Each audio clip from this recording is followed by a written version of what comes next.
Good afternoon, ma'am. So this is my topic about parental authority. So parental authority and responsibility shall include the caring for the and rearing them for the civic consciousness and efficiency and the development of their moral, mental, and physical character and well-being. So the parents shall jointly aid parental authority of it, the person of their common children. In case of disagreement, so the father decision shall prevail unless there's a judicial order for the contrary. So ang parental authority daw mao ang responsibilidad ug katungod sa ginikanan, no, sa pag-atiman ug pagkadako sa ilang anak. So ang mama ug papa, so which is ang ginikanan, kinahanglan motudlo sa anak unsay maayo ug unsay sakto. So sila sa pamuatiman sa hunahuna, sa lawas, sa batasan ug kaayuhan para sa ilang anak. So ang mama ug papa, so dapat magtinabangay gyud sa pagdesisyon para sa ilang anak.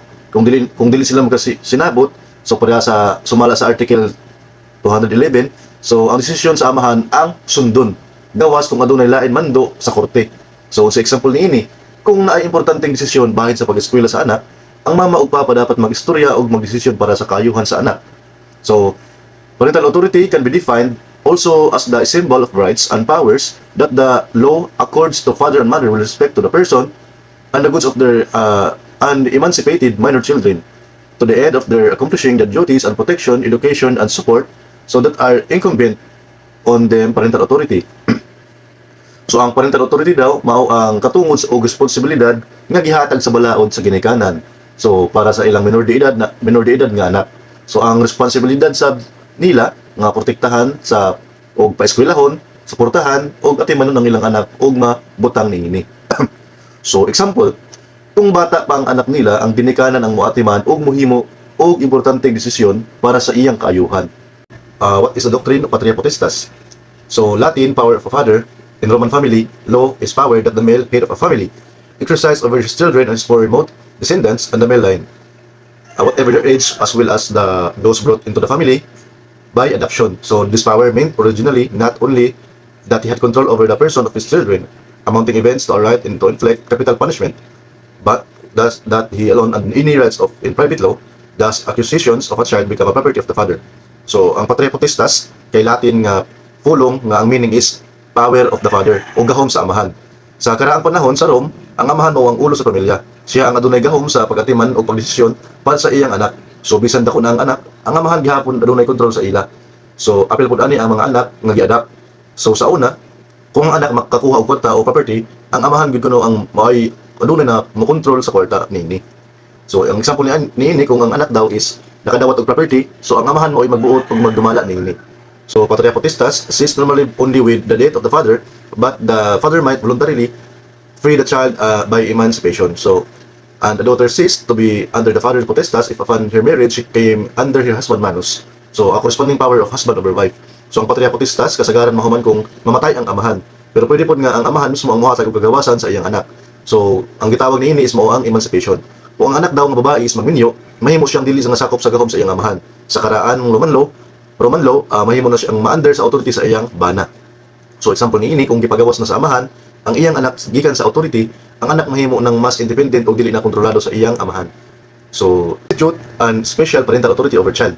So in default of parents of judicially appointed guardian, so the following shall exercise substitute parental authority in proper order. So first is the surviving grandparents. Then second, the oldest brother or sister over 20 years old of age unless unfit or disqualified. So the child number 3, the child actual custodian over 20 years of age unless unfit or disqualified. So effect of the parental authority upon children. So ang parental authority daw nagpasabot nga ang ginikanan adunay responsibilidad sa pag-atiman sa paggiya sa ilang anak, no.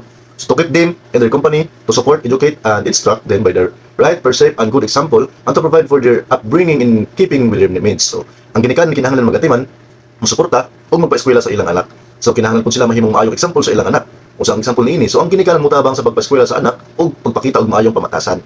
Then ikaduha, to give them love and affection, advice and counsel, companionship and understanding. So ang ginikanan daw kinahanglan mo hatag og gugma, tambag, oras ug pagsabot sa ilang anak. Example niini kung adunay problema ang anak, ang ginikanan maminaw og motambag niya. So ikatulo, to provide them with moral and spiritual guidance, inculcate them honestly, integrity, self-discipline, self-reliance, industry, and thrift. So stimulate their interest in civic affairs and inspire in them a compliance with the duty of citizenship. So ang ginikanan kinahanglan mo tudlo og maayong pamatasan ug disiplina. Tudloan ang anak nga mahimong honest, kugihan, responsible ug kabalo motibid, no. Tudloan pud sila sa mga mahimong maayong citizen o membro sa community. So example, tudloan sa ginikanan ng anak nga dili mamakak, mutabang sa uban ug mosunod sa mga balaod. So 4, the furnish them with good and wholesome education material, supervise their activities, recreation, and association with others, protect them from bad company, and prevent them from acquiring habits detrimental to their health, studies, and morals. So ang ginikanan daw, kinahanglan mo hatag og maayo ug sakto ug learning materials para sa anak. Bantayan po nila ang mga activities, lingaw ug mga amigo sa anak. Kinahanglan protektahan ang anak gikan sa bad influence ug daotang batasan nga makaapekto sa iyang lawas, no? Sa pag-eskwela ug sa iyang pamatasan. So 5, to represent them in all matters affecting murmur, and ang ginikanan daw ang mo-representar ug motabang sa ilang anak sa importanteng mga butang nga makaapekto kaniya labi na sa mga minor de edad pa siya murmur. Example, kung adunay importanteng school matters ang nga kinahanglan og parents, so nga motambong, so ginikanan ang motabang og mo-representar sa anak. Number 6, to demand from them respect and obedience. Ang ginikanan adunay katungod nga tahuron ug sundo ng ilang anak. Ang anak kinahanglan maminaw sa maayong tambag ug sugo sa ginikanan. Example, kung suguon ang mama ang anak nga maulyaw sayo para sa iyang safety, so kinahanglan maminaw ang anak yun. Then 7, to impose discipline on them as may be acquired under the circumstances. So ang ginikanan pwede mo disiplina no sa ilang anak kung kinahanglan yun. Ang disiplina kinahanglan mo sakto o para matudloan ang anak og maayo. O sa mga example niini, kung sige og supak ang anak sa rules sa balay, pwede niya badungod og hatagan og sakto nga consequence, no? 8, to perform such other duties as are imposed by law upon parents and guardians. So ang ginikanan kinahanglan mo tuman sa ubang pang responsibilidad nga giingon sa balaod. Ang obligasyon nga timanon og protektahan ang ilang anak. Example, ang ginikanan kinahanglan mo suporta sa mga basic needs sa anak ug mutabang sa iyang kaayuhan. Then, suspension or termination of parental authority. So, upon the death of the parents, upon the death of the child, and upon emancipation of the child, unless subsequently revived by a final judgment, parental authority also terminates. Number 1, upon adoption of the child. Number 2, upon appointment of a general guardian. 3, upon judicial declaration of abandonment of the child in case filed for the purpose. Number 4, upon final judgment of a competent court in divesting the party concerned of parental authority. Number 5, upon judicial declaration of absence or incapacity of the person exercising parental authority. No? So, what is emancipation? Kini, a person from parental authority whereby he become capacitated for civil life. No? Ang emancipation takes place through any of the following. Kung sa mga example ni ini din, ang emancipation sab kaya pag-release sa anak gikan sa parental authority sa ginikanan. So, ang meaning na ini is mahimo na siyang mas responsable sa iyang kaugalingong legal nga mga butang. Number 1, by the attainment of majority. 2, by the marriage of the minor. Number 3, by the recording of the civil register of an agreement in a public instrument executed by the parental exercising a parental authority by the minor at least 18 years of age. So, by the according in the civil register of an agreement in a public instrument executed by the parent exercising parental authority and the minor at least 18 years of age, but the agreement must be approved by the court before it is recorded. So, mga epekto or mga effect sa emancipation. Ang emancipation for any cause shall terminate parental authority kinikay over the person and property of the child shall be the qualified and responsible for the acts of civil life or civil life, save by the exceptions established by exercising law in special cases. Further, contracting marriage, however, shall require parental consent until the age of 21. So, ang effect sa emancipation kay mahuman na ang parental authority sa ginikanan sa anak. So, meaning ang anak mahimo ng responsable sa iyang kaugalingong desisyon, buhat o property. Then pwede na siya mahimo og legal nga mga butang ug siya na pud ang manubag sa iyang mga actions, no? Pero naagihapon yung special rules o mga balaod nga exception, no? Kung bakit sa pagninyo, ang tao nga 18 years of age hangtod sa 20 years of age, kinahanglan gihapon sila sa parental consent, no? So kita sa suspension of parental authority. So kinahanglan nato mahibaw na parental authority is suspended upon conviction of the parent or the person exercising the same of a crime with the penalty of the civil interdiction. The authority is automatically restrained upon service of the penalty or upon pardon or amnesty of the offender. So the court in action filed for the purpose in a related case may also suspend parental authority in the parents or the person exercising the same. Number 1, treats the child with excessive harshness or cruelty. Number 2, give the child corrupting orders, counsel, or example. Number 3, compels to the child to beg. Number 4, subject the child to allows him to subject it to the acts of lasciviousness. When thus majority age commences, the age of majority commences at the age of 18 years. Care or education of the children. Every child is entitled to parental care. Shall receive this elementary education. Shall be given moral and civic training by the parents or guardian. Has the right to live in the atmosphere conducive to his physical, moral, and intellectual development. Every child shall obey and honor his parents or guardian. Number 2, respect his grandparents, old relatives, and persons holding substitute parental authority. Number 3, exert his utmost for his education and training. Number 4, cooperate with the family in all matters that makes for the good. Every parent and every person holding substitute parental authority shall see to it the right of the same child and respective of its duties complied with, and shall particularly by precept and example imbue the child with high-mindedness, love of country, veneration for the national heroes, fidelity and democracy as a way of life, and attached to the ideal of permanent world peace. Ang mata ginikanan og tao daw nga nakatiman sa bata, kinahanglan siguruduhon nga respetado ang katungod sa bata ug matuman pud niya ang iyang mga responsibilidad. Ang ginikanan kinahanglan mahimong maayong example sa anak. Tudloan nila ang mga bata nga mahimong buutan, mahigugmaon sa nasod, mutahod sa mga bayani, mahimo mutahod sa demokrasya o gusto ug kalinaw. So, the Council for the Protection of Children shall look after the welfare of children in the municipality. It shall, among others, function: first, foster the education of every child in the municipality. Number 2, encourage the cultivation of the duties of parents. Number 3, protect and assist abandoned or mistreated children and orphans. Number 4, take step to prevent juvenile delinquency.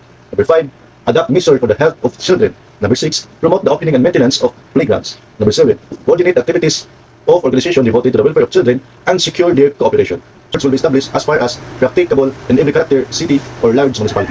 So whenever a child is found delinquent, any court, the father, mother, and guardians may, in a proper case to be judicially admonished. So in all questions of the care, custody, education, and property of children, the latter's welfare shall be paramount. No mother shall be secretary for the child under 7 years of age unless the court finds compelling reasons for such measures. So ang juvenile court daw, kay court nga negatiban sa mga kasong agri labas sa mga bata o minor. Kung himo kinahanglan adunay juvenile court sa dagkong city or municipality, o kung ang bata makabuhat og sayop o makanapa sa balaod, kinahanglan ang mama, papa, guardian o tambagan o badlong sa korte. Depende sa sitwasyon. So sa mga desisyon bahin sa pagatiman, kung kinsa ang bantay sa bata, edukasyon at property sa bata, ang ayong reasons number 10. Children Welfare Youth Service. So public and private child and youth welfare agencies providing courage, care, and protection to the any category of children and youth, whether mentally gifted, dependent, abandoned, neglected, abused, handicapped, disturbed, or youthful offender, classified and defined as follow. Shall be coordinated by the Department of Social Welfare and develop to any the following. So kini nga serbisyo kay para motabang, moatiman ug moprotekta sa mga bata ug kamatanunan nga nanginahanglan og tabang. Ang DSWD daw mao ang nag-coordinate sa government ug private agencies na nagtabang sa bata. Ikaduha, a detention home. It is a 24-hour child care institution providing short-term residence care for youthful offenders who shall awaiting court disposition of their cases or transfer to any other agencies or jurisdiction. So ang detention home daw kay lugar ni siya nga 24 hours nagatiman sa mga kamatanunan na nakalapas sa balaod. So temporarily sila nga nagpuyo kanto dito sa nagulat sa decision sa court o pag-transfer sa laing agency. Number 3, a shelter care institution. It provides temporary protection and care of children requiring emergency reception as a result or fortuitous events. Abandoned by parents the dangerous condition of neglected or cruelty in the home, being without adult care because of crisis in the family, or a court order holding them as material witnesses. So, ang shelter care institution kay lugar nga temporaryo nga moatiman o moprotekta sa mga bata nga nanginahanglan og emergency o tabang. So number 4, receiving home. It is a family type home which provides temporary shelter from 10 to 20 days of years who shall 10 to 20 days for children who shall during this period be under observation and study for eventual placement by the Department of Social Welfare. The number of children in a receiving home shall not exceed 9, provided that no more than 2 of them shall be under 3 years of age. Temporary nga balay o temporary nga balay para sa mga bata nga sa bantayan o tugan o ilang sitwasyon before ibalhin sa saktong care o lugar. Number 5, a nursery. It is a child caring institution that provides care for the 6 or more children below 6 years of age, all parts of 24 hours a day, except those July license to offer primary medical and educational service. So lugar ni siya nga negatiman sa mga bata nga below 6 years old. So 6, a maternity home. It is an institution of residence thus whose primary function is to give shelter and care to pregnant women and their infants before, during, and after delivery. So lugar nga moatiman ug muhatag og shelter sa mga buntis ug sa iyang baby before, during, ug after mga anak. And 7, rehabilitation center, an institution that receives the youthful offender or other disturbed children. So lugar nga motabang sa mga batanon nga nakalapas sa balaod ug adunay serious behavior problems nga mausab ug maayo. Number 8. So that's all. Thank you.